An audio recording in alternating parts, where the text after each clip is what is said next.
ইদানিং একটা বিষয় প্রচুর পরিমাণে লক্ষ্য করতেছি, সেটা হচ্ছে যে চোখ বন্ধ করলেই শুক্রবার, চোখ বন্ধ করলেই চোখ খুললেই বৃহস্পতিবার শুক্রবার চলে আসতেছে।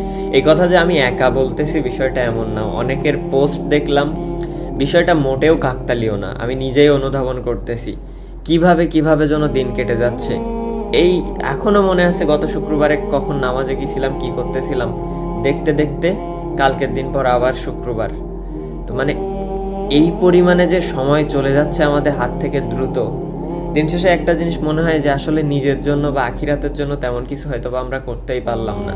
দুনিয়াবি চিন্তাধারা, এটা যাকেই বলি না কেন, আমি নিজেও দুনিয়াবি চিন্তাধারা বাদে আর কোনো কিছুই নেই। জানি না কি হবে, আল্লাহই ভালো জানে। আর অনেকেই বলতেছে এটা শেষ জামানার, বা এটা হচ্ছে যে শেষ জামানার আলামত আর কি, মানে কিয়ামতের আলামত, যে খুব তাড়াতাড়ি শুক্রবার আসবে, শুক্রবার চলে যাবে, দিন পার হবে। আসলেই হচ্ছে, মানে দিন কিভাবে যেন কেটে যাচ্ছে।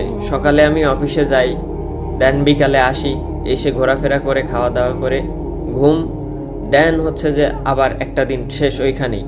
দেখতে দেখতে মানে আমি কখনো দেশের বাইরে তো দূরের কথা, দেশের মধ্যেও কোথাও বাড়ি রেখে 4-5 দিন একসাথে অন্য জায়গায় ওইভাবে থাকা হয়েছে বলে আমার মনে পড়ে না। তো দেখতে দেখতে কেমন 44 দিনের মতো কেটে গেল, মানে ভাবা যায় 44 দিন, আর শুক্রবারগুলো কিভাবে কিভাবে পার হচ্ছে।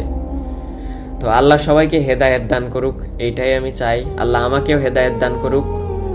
জানি না দুনিয়াতে কতদিন আছি, তবে দিন শেষে যে আশা ভরসা